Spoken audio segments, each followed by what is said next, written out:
გამარჯობა. Პირდაპირ ეთერშია გადაცემა დიალოგი, მე ნანა რობაქიძე ვარ. ჩვენი გადაცემის თემა გახლავთ მეტი გამჭვირვალობა და ანგარიშვალდებულება ეფექტური თვითმმართველობისთვის და თემაზე სასაუბროთ პირდაპირ ეთერში მოვიწვიეთ ევროპის საბჭოს მოწვეული ექსპერტი ადგილობრივი თვითმმართველობის საკითხებზე ნინო თვალთვაძე.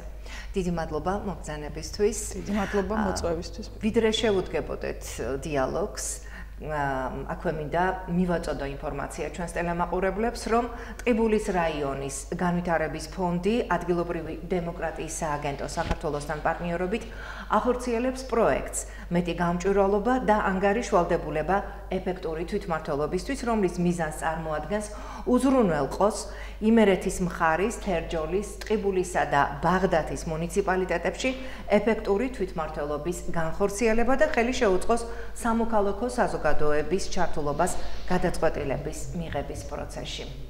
თქვენ საკმაოდ დიდი გამოცდილება გაქვთ ქალბატონო ამ მიმართულებით და საინტერესოა თქვენი მოსაზრება, რამდენად მნიშვნელოვანია ადგილობრივ თვითმმართველობასა და საზოგადოებას შორის კომუნიკაცია და ასევე რამდენად მნიშვნელოვანია მოქალაქეების ჩართულობა გადაწყვეტილების მიღების პროცესში. მოგესალმებით პირველ რიგში კიდევ ერთხელ გიხდით მადლობას მოწვევისთვის. მადლობა თქვენ. ჩემთვის ყოველთვის ძალიან საინტერესო და დიდი პატივია ვისაუბრო ადგილობრივ თვითმმართველობასთან დაკავშირებულ საკითხებზე. ჩემი ბევრი ნაცნობისთვის ცნობილია, რომ მე ძირითადად მუშაობ ქუთაისის საერთაშორისო უნივერსიტეტში, მაგრამ ჩემი გამოცდილებიდან გამომდინარე და ასევე ჩემი სადოქტორო კვლევის თემიდან გამომდინარე ადგილობრივი თვითმმართველობა ყოველთვის რჩება ჩემი ინტერესის საგნად და თანამშრომლობ სხვადასხვა საერთაშორისო ორგანიზაციებთან ამ მიმართულებით. რაც შეეხება მოქალაქეთა ჩართულობას, წლების განმავლობაში ეს იყო ჩემი ინტერესის საგანი სხვადასხვა ამპლუადან, როგორც სამოქალაქო სექტორის წარმომადგენლის მხრიდან, ასევე ადგილობრივი თვითმმართველობის წარმომადგენლის მხრიდან და ეხლა უკვე კონსულტანტის მხრიდანაც, რომელიც მხარდაჭერას უწევს ადგილობრივი თვითმმართველობის ორგანოებს სხვადასხვა მიმართულებით, მათ შორის როგორ დანერგონ სხვადასხვა მექანიზმები მოქალაქეთა ჩართულობის კუთხით და მე ასევე გახლავართ ავტორი ერთ-ერთი შეფასების ანგარიშის, რომელიც ეხებოდა საქართველოში მოქალაქეთა ჩართულობის მექანიზმების ეფექტურობის კვლევას და აღნიშნულის განხორციელდა ევროპის საბჭოს კონგრესის დაკვეთით. რა თქმა უნდა, არსებითი მნიშვნელობა აქვს მოქალაქეთა ჩართულობას გადაწყვეტილების მიღების პროცესში. არა მხოლოდ ადგილობრივ დონეზე, ზოგადად დემოკრატიისთვის ეს არის უმნიშვნელოვანესი უმნიშვნელოვანესი ელემენტი, რომლის გარეშეც ცალსახად შეგვიძლია ვთქვათ, რომ დემოკრატია არ არსებობს, თუ არ არსებობს მოქალაქეთა ჩართულობა. რამდენიმე თვის წინ გახდით ამერიკის შეერთებულ შტატებში ძალიან საინტერესო პროგრამაში მივიღეთ მონაწილეობა და სულ მაქვს თავში ჩარჩენილი ერთ-ერთი პოლიტიკოსის სიტყვები, რომელმაც თქვა, რომ დემოკრატია კვდება არა მხოლოდ სიბნელეში, არამედ მაშინაც, როცა არ არსებობს მოქალაქეთა მონაწილეობა, იმიტომ რომ მათი ჩართულობის და აქტიურობის გარეშე, ჩვენი ჩართულობის და აქტიურობის გარეშე დემოკრატიაც არ არსებობს. თავისთავად თვითმმართველობისთვის კიდევ უფრო არსებითია აქტიური მონაწილეობა ნებისმიერი მოქალაქის და მათი ჩართულობა სხვადასხვა ეტაპზე, პრინციპში ყველა ეტაპზე გადაწყვეტილების მიღების პროცესში, როგორც მომზადების, ასევე განხორციელების და შემდგომ უკვე შესრულების მონიტორინგის პროცესში. თვითონ მოქალაქეების მხრიდან რამდენად არის მზაობა იმისა, რომ მათ კონდეთ ინტერესი ჩართულობის, ხომ არ ქონიათ დაუშვათ თქვენი პრაქტიკიდან გამომდინარე, რომ იყო იმედგაცრუების მომენტი და ამიტომ დაუშვათ არ აქტიურობდნენ. ან პირიქით? მე ვფიქრობ, რომ ეს არის საკმაოდ კომპლექსური საკითხი, თუ რატომ არ არის უფრო მაღალი მოქალაქეთა ჩართულობა ჩვენს ქვეყანაში, თუმცა ასევე სხვადასხვა ქვეყნებშიც ეს არ არის მხოლოდ საქართველოს მოცემულობა. ზოგადად იმისთვის, რომ მოქალაქე იყოს აქტიურად ჩართული გადაწყვეტილების მიღების პროცესში, ბევრი რამ ერთად უნდა არსებობდეს. ერთის მხრივ უნდა არსებობდეს მექანიზმები, რომელიც არის ხელმისაწვდომი ნებისმიერი მოქალაქისთვის, მათ შორის სხვადასხვა მოწყვლადი ჯგუფისთვის და იქნება შეზღუდული შესაძლებლობის მქონე პირი თუ სხვადასხვა ინტერესის მქონე ადამიანი, რომელსაც შეიძლება გარკვეული შეზღუდვები ჰქონდა. არსებობდეს ნებისმიერი მათგანისთვის მისთვის ხელსაყრელი მექანიზმი უნდა არსებობდეს, რომელთაც შეძლებს გადაწყვეტილების მიღების პროცესში ჩართულობას და თავის მხრივ უნდა არსებობდეს ინფორმაცია მოქალაქეებისთვის ხელმისაწვდომი ამ მექანიზმების შესახებ. ერთია შევქმნათ მექანიზმი, მეორე არის მივაწოდოთ ინფორმაცია მოქალაქეებს აღნიშნული მექანიზმის შესახებ და მესამე, რა თქმა უნდა, არის ის, რომ ეს მექანიზმი უნდა იყოს აუცილებლად ეფექტური, ანუ შედეგზე ორიენტირებული და მოქალაქეებს უნდა ჰქონდეთ იმის განცდა, რომ მათი ჩართულობა გარკვეულ შედეგამდე მიგვიყვანს. ძალიან ხშირად ჩვენთვის კონსულტანტებისთვის, ალბათ ექსპერტს ნაკლებად უწოდებ, ჩემ თავს უბრალოდ ნამდვილად დიდი გამოცდილება დამიგროვდა მიმართულებით. მე მგონია, რომ პროცესიც არსებითი მნიშვნელობის არის, დიალოგის პროცესიც და ეხმაურება თქვენი გადაცემის სათაურსაც. უსაფრთხო, ღია და გამჭვირვალე ნდობაზე დაფუძნებული დიალოგის შექმნა არის მთავარი ამოცანა ნებისმიერი ხელისუფლების შტოსა და მოქალაქეებს შორის და განსაკუთრებით ადგილობრივ თვითმმართველობასა და მოქალაქეებს შორის. მე მქონია იმის გამოცდილებაც, რომ მაგალითად, როდესაც უხსნი მოქალაქეს, რატომ არ გამოდის რაღაც, ისეთივე ეფექტურია, როგორც მაგალითად ის, რომ რა საკითხსაც დააყენებს, ზუსტად ის შეიძლება გადაიჭრას, ან ვერ გადაიჭრას, თუმცა იმის ახსნა კარგად, რატომ შეიძლება ვერ გადაიჭრას ეს საკითხი ისე, როგორც მოქალაქეს წარმოუდგენია, არის ძალიან მნიშვნელოვანი. ხანდახან ეს არის შეზღუდული რესურსის არსებობა, ხანდახან ეს არის უფლებამოსილების არ არსებობა თვითმმართველობის მხრიდან და ასე შემდეგ. ანუ პირველი ამოცანა არის სწორედ ასეთი დიალოგის თვის სივრცის შექმნა, რომელიც მოქალაქისთვის იქნება ხელმისაწვდომი და ასევე მოქალაქეს აღუძრავს ნდობას, რომ მისი ჩართულობა გარკვეულ შედეგამდე მიიყვანს. და ალბათ შესაბამისად ადგილობრივი თვითმმართველობის ანგარიშვალდებულებისა და გამჭვირვალობის ხარისხის გაზრდა იმოქმედებს მოქალაქეების ნდობის ფაქტორზე და მექანიზმები, რომლებზეც თქვენ საუბრობდით, შედარებით უკეთ ამოქმედდება. არის თუ არა გათვალისწინებული სხვადასხვა მუნიციპალიტეტებში დაუშვათ ის რჩევები, რასაც ექსპერტები ამ შემთხვევაში თქვენი ძლევით ხოლმე? დიახ, მე ვიტყოდი, რომ 2014 წლიდან, როდესაც შეიქმნა ახალი ადგილობრივი თვითმმართველობის კოდექსი და მოქალაქეთა ჩართულობის მექანიზმები ცალკე თავად გამოიყო, რაც იყო ძალიან მნიშვნელოვანი ნაბიჯი, საკმაოდ აქტიურად დაიწყო ამა თუ იმ მექანიზმის განხორციელება ადგილობრივი თვითმმართველობის მხრიდან და კიდევ უფრო სასიხარულოა ის გარემოებაც, რომ ბევრი ისეთი მექანიზმის დატესტვა ხორციელდება, რომელიც არ არის კანონში ნახსენები, მაგრამ მუნიციპალიტეტებმა სხვადასხვა ქვეყნების გამოცდილების გაზიარებით დანერგეს. ესეთი არის მაგალითად მონაწილეობითი ბიუჯეტირება და დარწმუნებული ვარ, თქვენი ეთერიც დათმობია ამ საკითხს, როდესაც მუნიციპალიტეტი გამოყოფს გარკვეულ თანხას და ამბობს, რომ ამ თანხის გახარჯვას მოახდენს მხოლოდ და მხოლოდ მოქალაქეთა მიერ შემოსული განაცხადების შესაბამისად. სხვადასხვა მუნიციპალიტეტში მუშაობს ეს მექანიზმი, ასე ვთქვათ, სხვადასხვა წარმატების ხარისხით. ზოგიერთმა მუნიციპალიტეტმა საკმაოდ დიდი ოდენობით თანხა გამოყო ამ მიმართულებით, ზოგიერთმა მეტნაკლებად თავისი რესურსებიდან შესაბამისი, მე ვიტყოდი, მაგრამ კიდევ ერთხელ ძალიან მნიშვნელოვანია მექანიზმის არსებობა, გამჭვირვალე მექანიზმის არსებობა და ობიექტური მექანიზმის არსებობა და რაც ყველაზე მთავარია, უნდა ჩამოყალიბდეს ერთგვარი ტრადიცია მოქალაქეთა ჩართულობის. მე ყოველთვის ვამბობ, რომ არ არის არსებითი რეგულაციური ჩარჩოს არსებობა. არსებითი არის ჩვევის ჩამოყალიბება მოქალაქეთა მონაწილეობის. მე მაგალითად მინახავს კარგი კანონი, კარგი რეგულაცია, რომელიც შემდგომ პრაქტიკაში არ განხორციელებულა და მინახავს ქვეყნები, სადაც საერთოდ არ არსებობს რეგულაცია, არ არის გაწერილი მაგალითად ეს ყველაფერი კანონში, მაგრამ მოქალაქეთა ჩართულობა აქტიურად ხორციელდება, იმიტომ რომ ეს არის დამკვიდრებული წესი, ჩვევა, ტრადიცია, მოქალაქეები მონაწილეობენ, ანუ ეს არის ერთგვარი ნორმა მათი ურთიერთობის ხელისუფლებასთან. ამიტომ მნიშვნელოვანია იმას, რასაც დავნერგავთ, რომ იყოს სისტემატიური, იყოს სტაბილური და ეს გარკვეულწილად შემდგომ უკვე ჩვევაში გადავიდეს.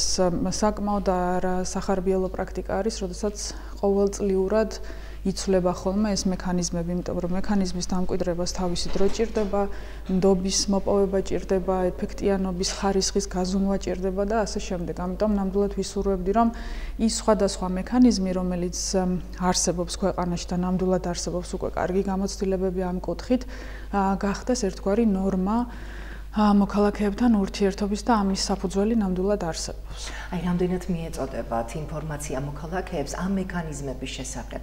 არიან თუ არა დაუშვათ ისინი, გარკვეული ჯგუფები, ალბათ ჯგუფების წარმომადგენლები, დატრენინგებულები, თუ როგორი უნდა იყოს მათი თანამშრომლობა ადგილობრივ თვითმმართველობასთან. თანამშრომლობას გულისხმობ და არა სხვა რომელიმე დაუშვათ ჩარჩოს ამ მიმართულებით. სხვადასხვა შესაძლებლობა არსებობს ადგილობრივ თვითმმართველობაში მონაწილეობის მიღების, ზოგიერთი ტიპის ჩართულობა მოითხოვს გარკვეული სპეციფიკური ცოდნის არსებობას, ზოგიერთი არ მოითხოვს. მაგალითად, საკრებულოს ხდომებზე დასწრებისთვის არც ერთ მოქალაქეს არ სჭირდება რაიმე სპეციალური განათლება ან ცოდნა, მას შეუძლია დაესწროს საკრებულოს ხდომას, მოისმინოს საკითხები, როგორ განიხილება, რა განიხილება, მოითხოვოს საკუთარი აზრის დაფიქსირება და ასე ვთქვათ, ჩაერთოს გადაწყვეტილების მიღების პროცესში. თუ საუბრობთ მაგალითად პეტიციის წარდგენის შესაძლებლობაზე, პეტიციის წარდგენის შემთხვევაში აქაც გამარტივდა შესაძლებლობა თუ მაგალითად მანამდე შესაძლებელი იყო მხოლოდ ნორმატიული აქტის პროექტის წარდგენა ან თუნდაც პრინციპების დონეზე გაწერილი დოკუმენტის პროექტის წარდგენა, ეხლა შესაძლებელია უკვე საკითხების დონეზეც იქნეს წარდგენილი ისა თუ ის თემა საკრებულოს წინაშე, რაც კიდევ უფრო ამარტივებს შესაძლებლობას, თუმცა რატომღაც პეტიცია ნაკლები პოპულარობით სარგებლობს როგორც ჩართულობის ფორმა მოქალაქეებში. საერთოდ დღეს რით არის ეს განპირობებული თქვენი აზრით?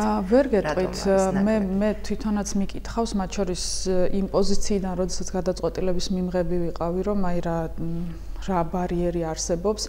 აქ ერთ-ერთი არის ის, რომ დადგენილი არის კანონით მინიმალური ხელმოწერების რაოდენობა, რომელიც კანონის შემთხვევაში განსაზღვრულია როგორც 1% შესაბამის მუნიციპალიტეტში დასახლებული მოსახლეობის, მაგრამ თვითმმართველობას აქვს უფლება დაწიოს კიდევ უფრო ეს ზღვარი და თქვას, რომ აი უფრო ნაკლები ხელმოწერებიც თაც მივიღებ პეტიციას ოფიციალურ განხილვაში.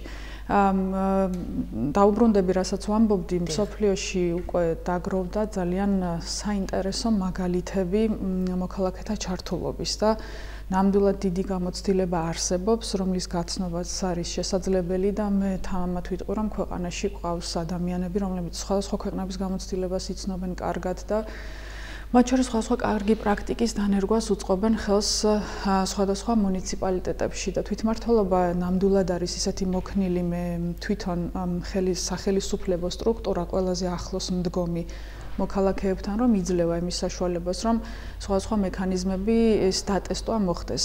ეხლა რატომ ლაპარაკობთ სხვადასხვა მექანიზმებზე? ყველა მუნიციპალიტეტი თავისებურია, ხო? აი მაგალითად დღესდღეობით ძალიან აქტუალური არის მოქალაქეთა ჩართულობის ელექტრონული ფორმების გამოყენება, მაგრამ ელექტრონული ფორმის გამოყენებას სანამ მუნიციპალიტეტი დაიწყებს, მნიშვნელოვანია კარგად შეხედოს მისი მოსახლეობის შესაძლებლობებს. რამდენად აქვს მოსახლეობას ინტერნეტი, რამდენად აქვს ხელმისაწვდომობა ელექტრონული ხელმოწერის განხორციელების თუ ასე შემდეგ. აქედან გამომდინარე, თავად მუნიციპალიტეტმა უნდა გადაწყვიტოს, რომელი მექანიზმი იქნება უფრო ეფექტური, რომელ მოსახლეობის რომელ სეგმენტზე მიმართავს, ხო? ახლა ყველასთვის ცნობილია, რომ ახალგაზრდები უფრო მეტად იყენებენ ელექტრონულ მოწყობილობებს და მათი ჩართულობის ხელშეწყობისთვის ამ ფორმატის გამოყენება ნამდვილად მიზანშეწონილია, თუმცა გარკვეული ასაკობრივი ჯგუფისთვის შეიძლება არ იყოს მიზანშეწონილი, ამიტომ შეიძლება მუნიციპალიტეტმა მიიღოს გადაწყვეტილება, რომ შერეული ფორმები გამოიყენოს ჩართულობის, ანუ დატოვოს ტრადიციული მექანიზმები, მაგრამ ამავდროულად ინოვაციური მექანიზმებიც შესთავაზოს მოსახლეობას. რამდენიმე მუნიციპალიტეტში ესეთი პლატფორმები ძალიან კარგად მუშაობს. იქნება ეს თქვათ ელექტრონული პლატფორმა, სადაც შეგიძლია შენი ხმა მიაწვდინო მუნიციპალიტეტის მერს ან წარადგინო იდეა, შემდგომ ელექტრონულად მოხდეს ხმის მიცემა ამ იდეების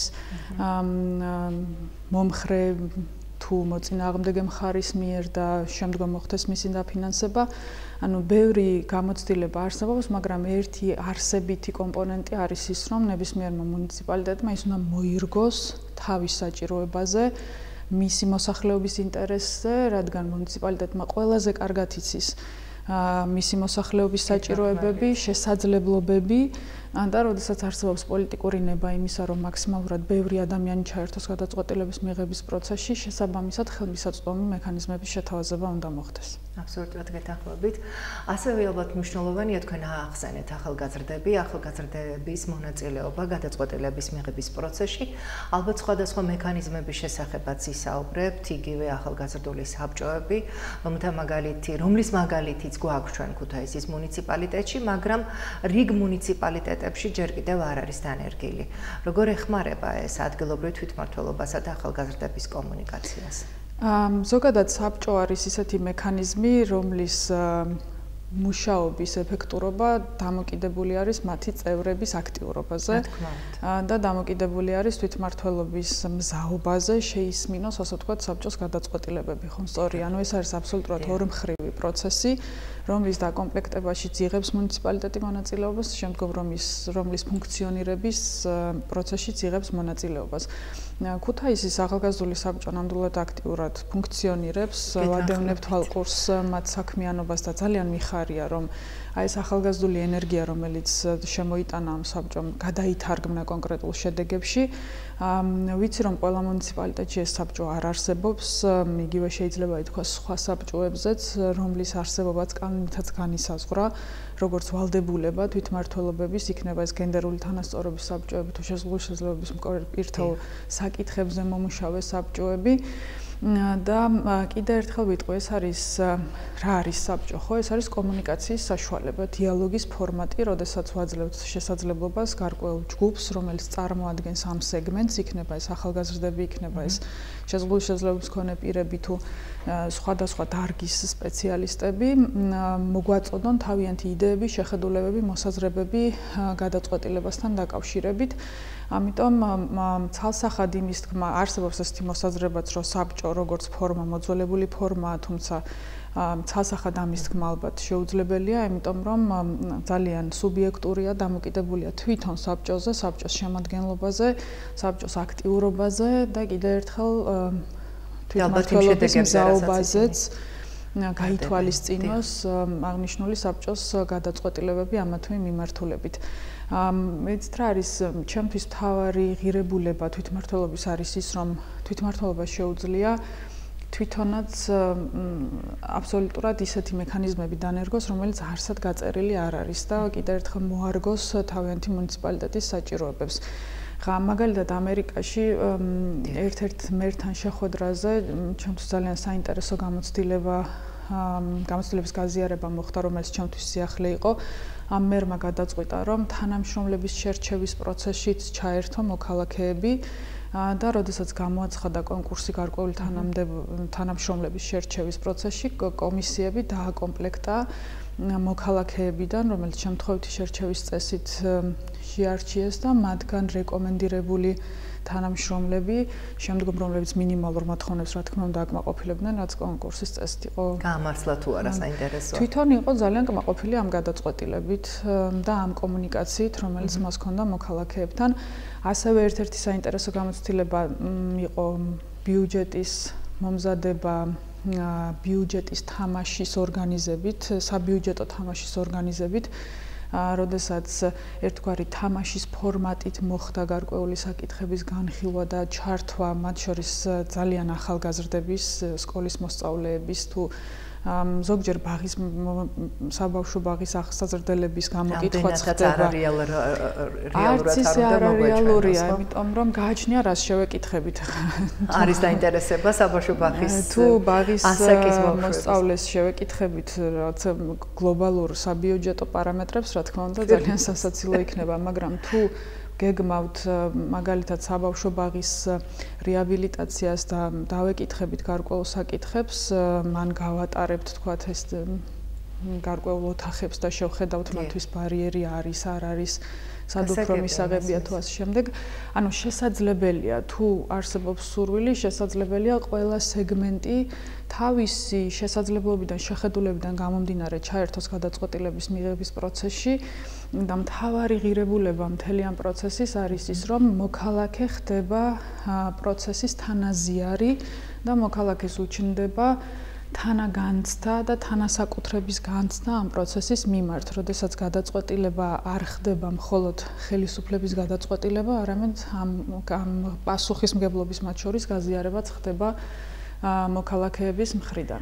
კაპიტონინო, ამ შემთხვევაში ხომ არ ხდება ისე, რომ ძალიან კარგია ეს კომუნიკაცია, აბსოლუტურად მესმის და გეთანხმებით, მაგრამ ხომ არ ხდება ისე, რომ ადგილობრივი თვითმმართველობის წარმომადგენლები აიცილებენ დაუშვათ იმ პასუხისმგებლობას, რაც მათ რეალურად აკისრიათ.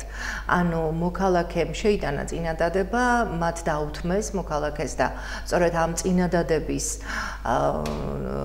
აღმოსაფხრელად სხვა პრობლემის აღმოსაფხრელად გაიღეს სხვადასხვა ხარჯები, მაგრამ საბოლოო ჯამში არ დაიდო ის შედეგი. პასუხისმგებლობას აქ ორივე მხარე ინაწილებს თუ ნაკლებად პასუხისმგებლობა აკისრია ადგილობრივ თვითმმართველობას?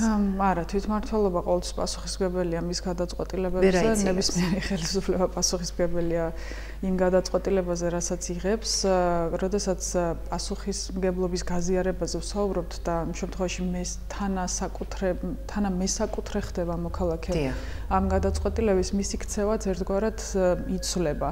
უფრო მეტად პატრონაჟის სურვილიც უჩნდება ამ გადაწყვეტილების მიმართ, შედეგის მიმართ მაგალითად და დამოკიდებულება განსხვავებულია, ვიდრე მაგალითად შეიძლება ძალიან კარგი გადაწყვეტილება მიიღოს ხელისუფლებამ, მაგრამ თუ ეს მოხდა ისე, რომ საერთოდ არავინ არ იყო ინფორმირებული და ჩართული, იმდენად არ მიიღოს საზოგადოებამ, რომ მათი მხრიდან არ მოხდეს მისი აღქმა, როგორც მისი საკუთარის, ხო? ანუ მთავარი ამოცანა ხო ეს არის, რომ ნებისმიერი გადაწყვეტილება, რასაც ხელისუფლება მიიღებს, იყოს მოქალაქეების საკეთილდღეოდ და მათთვის. შესაბამისად, ეს მექანიზმი არ არსებობს იმისთვის, რომ ხელისუფლებამ პასუხისმგებლობა აიცილოს, ეს მექანიზმი არსებობს იმისთვის, რომ ნებისმიერ გადაწყვეტილებაზე იყოს ინფორმირებული მოქალაქე. აქვე ცალსახად ვიტყვი, რომ მონაწილეობა 100%-ით ნამდვილად არ ნიშნავს იმის გარანტიას, რომ ზუსტად ისე მოხდება ყველაფერი, როგორც მოქალაქეს სურს, შეიძლება ვერ მოხდეს და შეიძლება ამისი ბევრი ობიექტური გარემოებაც არსებობდეს. და ეხლა რაც თქვით, რომ მაგალითად თუ მოქალაქის სურვილს დააყვა თვითმმართველობა და რაღაც გადაწყვეტილება მიიღო, თვითმმართველობა ყოველთვის არის შეზღუდული ჩარჩოთი. ეს ჩარჩო არის კანონი, პირველ რიგში ეს ჩარჩო არის ბიუჯეტი, რომელიც მას გააჩნია და ვერასდროს ამას ვერ გაცდება, ხო? ვერ მიიღებს უკანონო გადაწყვეტილებას, ვერ მიიღებს გადაწყვეტილებას, რომელიც მის უფლებამოსილებას სცილდება, ვერ მიიღებს ისეთ დაფინანსებაზე გადაწყვეტილებას, რომელიც მის რესურსს სცილდება. გასაგებია. ისაუბრეთ თქვენ ნაწილობრივ ახალგაზრდულ საბჭოებზე და ახსენეთ შეზღუდული შესაძლებლობის მქონე პირთა საკითხებზე მომუშავე საბჭოები და აი მათი მნიშვნელობის შესახებ და დღევანდელი რეალობის შესახებ გითხარით თუ შეიძლება, არის თუ არა საბჭოები შექმნილი სხვადასხვა მუნიციპალიტეტებში, თუ ამის ცალკეული მაგალითები არსებობს? არსებობს ნამდვილად შეზღუდული შესაძლებლობის მქონე პირთა საბჭოები, ამასთან დაკავშირებითაც წლების წინ განხორციელდა კვლევა, თუ რამდენ მუნიციპალიტეტში არსებობს, ვიცი რომ ყველა მუნიციპალიტეტში როგორც მინიმუმ არსებობს სურვილი, რომ ასეთი საბჭოები არსებობდეს. თვითონ საბჭოს ფუნქციონირების ეფექტურობა და სახალხო დამცველი ამ მიმართულებით აქტიურად მუშაობს და ასევე აგროვებს ინფორმაციას იმასთან დაკავშირებით, თუ რომელი გადაწყვეტილებების მიღება ხდება შეზღუდული შესაძლებლობის მქონე პირთა საბჭოს ჩართულობით და რამდენად აქტიურად არის ჩართული საბჭო გადაწყვეტილებებში. მე ვიტყოდი, რომ არსებობს კარგი პრაქტიკაც, არსებობს მეტნაკლებად პრაქტიკა, როდესაც საბჭო არაეფექტურია შედარებით და ამასაც აქვს თავისი მიზეზები, რა თქმა უნდა, არსებითია შეზღუდული შესაძლებლობის მქონე პირებთან კომუნიკაცია. საბჭოები უნდა იყოს მაქსიმალურად დაკომპლექტებული ისე, რომ იყოს მაქსიმალურად წარმომადგენლობითი, ანუ წარმოადგენდეს, რაც შეიძლება ფართო სპექტრს შეზღუდული შესაძლებლობის მქონე მათი ცოდნენ ის პრობლემები პირების. ეხლა ერთ-ერთი მთავარი გამოწვევა არის ის, რომ მუნიციპალიტეტებში და ბევრ მუნიციპალიტეტში არ არსებობს არასამთავრობო ორგანიზაცია, რომელიც ამ მიმართულებით მუშაობს, ადგილობრივ სკოლისხმობ თქვათ.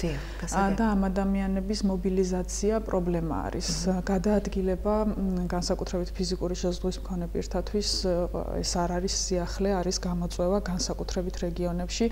შესაბამისად, თუ მას არ აქვს ფიზიკური ხელმისაწვდომობა, რა თქმა უნდა, იქ საუბარი აქტიურ მონაწილეობაზე, ფიზიკურ ჩართულობაზე ცოტა რთულია.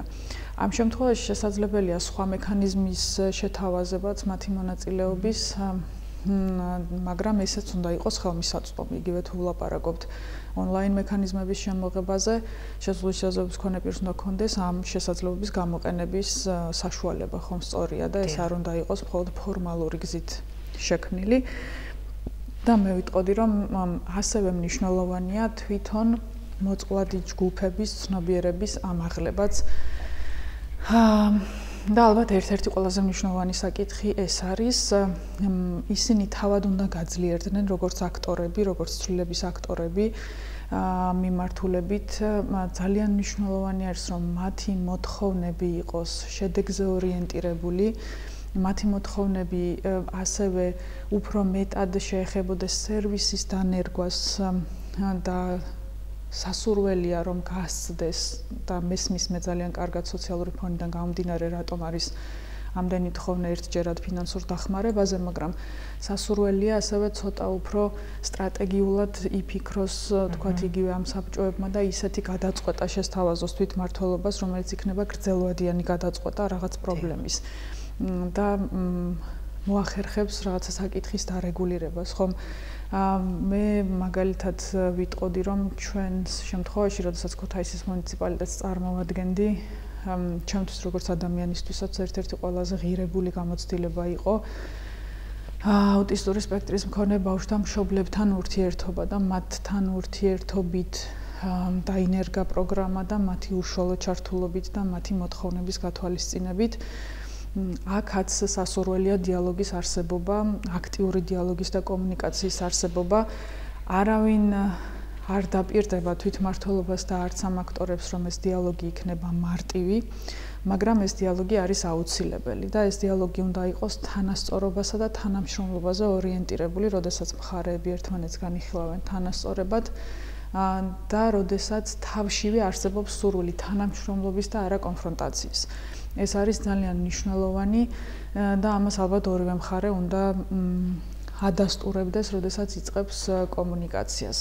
ამიტომ ამ მიმართულებით ვიტყოდი, რომ არსებითი მნიშვნელობა აქვს შესაძლებლობის მქონე პირთა გაძლიერებას, ჯგუფების მობილიზაციას და მათ კიდევ უფრო აქტიურ წარმოდგენას ადგილობრივი თვითმმართველობის დონეზე. რა თქმა უნდა, ამისი წინაპირობა არის ხელმისაწვდომობის გაზრდა მათთვის, როგორც ინფრასტრუქტურის თვალსაზრისით, ასევე ნებისმიერი სხვა თვალსაზრისით, რაც მათი ჩართულობისთვის არის მნიშვნელოვანი და საჭირო და შემდგომ უკვე მათი ჩართულობით კონკრეტული პროგრამების დანერგვა უნდა მოხდეს, რომელიც იქნება მიმართული გრძელვადიან სტრატეგიულ პრობლემათა გადაჭრაზე. და გენდერულ საბჭოებსაც, რადგანაც საბჭოებზე საუბრობთ, აუცილებლად შევეხოთ გენდერულ საბჭოსაც, მის მნიშვნელობას და რამდენად მნიშვნელოვანია ასევე საბჭოში იყვნენ ის წევრები, რომლებთაც აქვთ გარკვეული გამოცდილება ამ მიმართულებით, რასაც შემდეგ დანერგავენ და გამოიყენებენ პრაქტიკაში. ნამდვილად გენდერული თანასწორობის საბჭოების არსებობა არის ძალიან მნიშვნელოვანი და ეს არის მნიშვნელოვანი კომპონენტი, რომ არსებობს თვითმმართველობების დონეზე. მე ვფიქრობ, რომ ეს არის ჩემი სუბიექტური შეფასება, რომ გენდერული თანასწორობის საბჭოები ალბათ ერთ-ერთი ყველაზე ეფექტურად მომუშავე საბჭოები არის ამ ეტაპზე ადგილობრივი თვითმმართველობის დონეზე, რომელიც ფუნქციონირებს. იმიტომ რომ ეს არის თემა, რომელზეც ყველაზე მეტად კონსოლიდირებულია, მე ვიტყოდი, ყველა ჯგუფი, ანუ ნაკლებად სადაო საკითხია, ასე ვთქვათ, როდესაც ხდება საკითხების განხილვა და უფრო მეტად ხდება კონსენსუსის მიღწევა ამა თუ იმ მიმართულებით. ბევრი საინტერესო ღონისძიება განხორციელდა, მე რაც მაქვს გამოცდილება და მინახავს ძალიან ბევრი გენდერული თანასწორობის საბჭო მუშაობს ცნობიერების ამაღლების კუთხით, სტერეოტიპების წინააღმდეგ და არის ძალიან ბევრი კარგი მაგალითი ამ მიმართულებით, თუ რა პროექტების განხორციელება დაიწყეს ამ თვალსაზრისით. როგორც წესი, ეს არის პლატფორმა, სადაც ერთად თანამშრომლობენ როგორც სამოქალაქო საზოგადოების წარმომადგენლები, ასევე სხვადასხვა სექტორის წარმომადგენლები და ადგილობრივი თვითმმართველობა. და მე ვიტყოდი, რომ აქაც ჯერ კიდევ სასურველია მოხდეს მათი შესაძლებლობის გაძლიერება გენდერული თანასწორობის საბჭოს წარმომადგენლების. უკვე დაგროვდა საკმაოდ ბევრი კარგი პრაქტიკა, რომლის გაზიარებაც შესაძლებელია მოხდეს მუნიციპალიტეტებს შორის და აქაც თამამად ვიტყვი, რომ ადგილობრივ თვითმმართველობათა ეროვნული ასოციაცია ყოველწლიურად ახორციელებს ძალიან კარგ პროექტს, რომლის ფარგლებშიც ხდება მუნიციპალიტეტების ინიციატივების შეფასება მათი წარდგენის შემდგომ და საუკეთესო პრაქტიკის დასახელება ამა თუ იმ მიმართულებით და მათ შორის გენდერული თანასწორობის კუთხით განხორციელებული ბევრი ინიციატივა მოხვედრილა ამ საუკეთესო პრაქტიკას შორის, რომელიც მუნიციპალიტეტებს დაუნერგავთ და განხორციელებიათ და მე ვფიქრობ, რომ ეს არის კარგი საშუალება წაახალისო მუნიციპალიტეტები და გამოცდილების გაზიარებას. დიახ, როდესაც იკრიბება ყველა მუნიციპალიტეტის წარმომადგენელი, ისმენს კარგ პრაქტიკას, რომელიც სხვა მუნიციპალიტეტმა დანერგავ თქვათ და ხდება შემდგომ ძალიან ბევრ შემთხვევაში ამ გამოცდილების გაზიარება სხვადასხვა მუნიციპალიტეტების მხრიდან იქნება ეს დედათა და ბავშვთა ოთახების თქვათ ჩამოყალიბება მუნიციპალიტეტის დონეზე, იქნება სხვადასხვა კვლევების ჩატარება გენდერული თანასწორობის მიმართულებით, კამპანიების ჩატარება გენდერული თანასწორობის კუთხით. ასევე ბევრი აქტივობა განხორციელდა სკოლებთან დაკავშირებით, ბევრი საინტერესო ქალის სახელი წამოიწია წინ, რომლის შესახებაც მანამდე არ იყო იმდენად ცნობილი აი ამ პროცესის ფარგლებში, თუმცა გამოწვევა ნამდვილად ძალიან ბევრია, ამ მიმართულებით სამუშაო ძალიან ბევრია, მით უმეტეს არსებული სტატისტიკის გათვალისწინებით, ფემიციდის გათვალისწინებით და ამიტომ არის აუცილებელი, რომ ადგილზე არსებობდეს ესეთი საბჭო და იყოს აქტიური და იყოს სენსიტიური და თვითმმართველობის ყველა გადაწყვეტილებაში შესაძლებელია გენდერული კომპონენტის გათვალისწინება, გენდერული კუთხით შეფასება, რამდენად სწორად ხდება ამა თუ იმ გადაწყვეტილების მიღებას.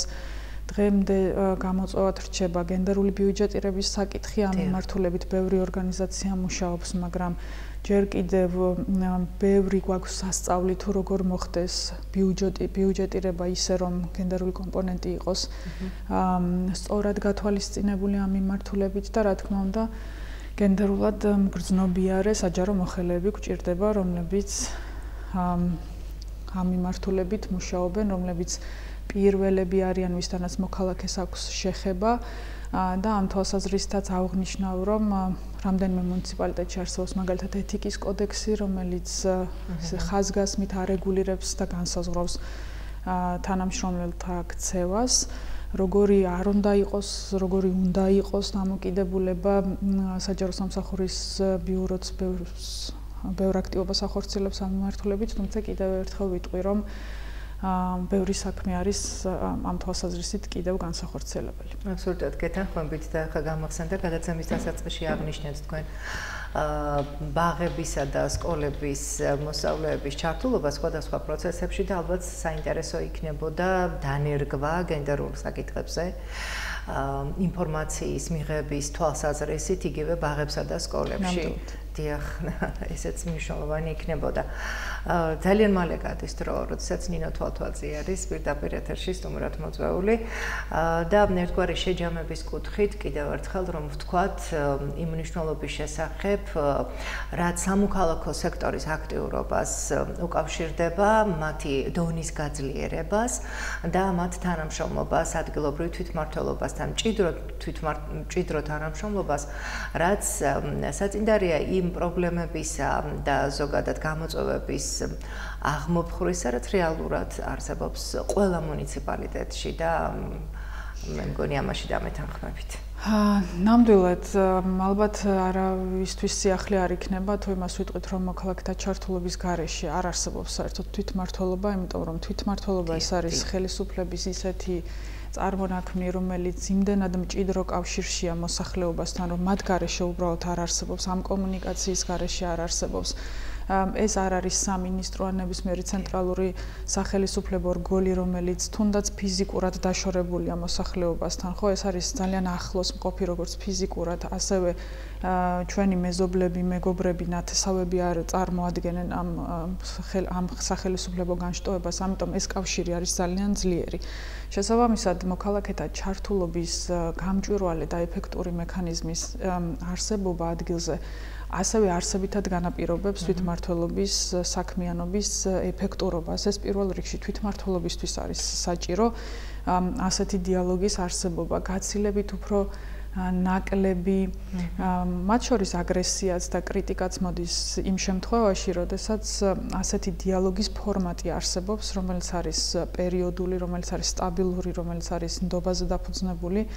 და მოქალაქეს აქვს შესაძლებლობა სრულყოფილი ინფორმაცია მიიღოს ამა თუ იმ საკითხთან დაკავშირებით. მithumetes დღეს, როდესაც ინფორმაციული ველი ძალიან ფართეა, თავისუფალია, ბევრი სხვადასხვაგვარი ინფორმაცია ვრცელდება, აი ესეთი არხის არსებობა არის არსებითად გადამწყვეტი, როდესაც შესაძლებლობა გაქვს პირდაპირ ელაპარაკო ხელისუფლების წარმომადგენლებს და მიიღო მამა თუ იმ საკითხის გადაწყვეტაში მონაწილეობა თავიდანვე, და ეს არის ძალიან როგორც თქვა არსებითი მნიშვნელობის ისევ ალბათ განმეორდები, რომ ყველა ეტაპზე იყოს მოქალაქე ჩართული პროცესის, როგორც დაგეგმვის პროცესში, ასევე განხორციელების პროცესში და ასევე უკვე შემდგომ მონიტორინგის პროცესშიც მას ჰქონდეს თავისი ადგილი და მოქალაქეთა ჩართულობა რაც უფრო მაღალია, და ეს იყო, ასე ვთქვათ, ჩვენი საუბრის ერთ-ერთი თემა, ერთ-ერთ ძალიან მნიშვნელოვან შეხვედრაზე. ასევე იქ, სადაც მაღალია მოქალაქეთა ჩართულობა, მაღალია არჩევნებში მონაწილეობის ხარისხიც მოქალაქეების, ანუ თუ მოქალაქე აქტიურია და მას ჯერა თავისი აქტიურობის შედეგების, ის შესაბამისად პირდაპირ კავშირშია. აბსოლუტურად პირდაპირ კავშირშია და მისი ქცევა უკვე შემდგომში ითარგმნება, მათ შორის არჩევნებშიც აქტიური ჩართულობით, იმიტომ რომ ესეც ერთგვარი ფორმაა გადაწყვეტილების მიღების პროცესში მონაწილეობის. ამიტომ მე ვისურვებდი, რომ ამ მიმართულებით გავაუმჯობესოთ კიდევ უფრო საქმიანობა. ბევრი კარგი პრაქტიკა არსებობს და შეგვიძლია გამოვიყენოთ ეს პრაქტიკა, სხვადასხვა მუნიციპალიტეტებს შევხედოთ, დავეხმაროთ, ვიტყვი რომ საქართველოს დეცენტრალიზაციის სტრატეგიის ერთ-ერთი მნიშვნელოვანი ნაწილი ეთმობა 20-25 წლის სტრატეგიის მოქალაქეთა ჩართულობის მექანიზმების ეფექტურობის გაზრდას და დარწმუნებული ვარ, ასეც იქნება. დიდი მადლობა, იმედს ვიტოვებთ, რომ მოქალაქეები გახდებიან კიდევ უფრო მეტად აქტიურები და თანამშრომლობა ადგილობრივ თვითმმართველობასა და საზოგადოებას შორის გახდება უფრო მეტად გამჭვირვალე და ისინი იქნებიან უფრო მეტად ანგარიშვალდებულები. მე მინდა შევახსენო, რომ ჩვენი გადაცემის სტუმარი გახლდათ, ჩვენს ტელემაყურებლებს შევახსენო, ევროპის საბჭოს მოწვეული ექსპერტი ადგილობრივი თვითმმართველობის საკითხებზე ნინო თვალთვალძე. გადაცემის თემა გახლდათ მეტი გამჭვირვალობა და ანგარიშვალდებულება ეფექტური თვითმმართველობისთვის. დიდი მადლობა ქალბატონ ნინო. საინტერესო საუბრისთვის და იმედს ვიტოვებთ, რომ თქვენ მოსაზრებებს გაიზიარებენ მუნიციპალიტეტების ადგილობრივი თვითმმართველობის წარმომადგენლები და ასევე მოქალაქეები. აქვე მინდა შეგახსენოთ, რომ ტყიბულის რაიონის განვითარების ფონდი ადგილობრივი დემოკრატიის სააგენტო საქართველოსთან პარტნიორობით ახორციელებს პროექტს მეტი გამჭვირვალობა და ანგარიშვალდებულება ეფექტური თვითმმართველობისთვის, რომლის მიზანს წარმოადგენს უზრუნველყოს იმერეთის მხარის, თერჯოლის, ტყიბულისა და ბაღდათის მუნიციპალიტეტებში ეფექტური თვითმმართველობის განხორციელება და ხელი შეუწყოს სამოქალაქო საზოგადოების ჩართულობას გადაწყვეტილების მიღების პროცესში. დიდი მადლობა, რომ იყავით ჩვენთან ერთად. ამ ფორმატით ჩვენ არაერთხელ შევხვდებით ერთმანეთს საინტერესო სტუმრებთან ერთად. ნახვამდის.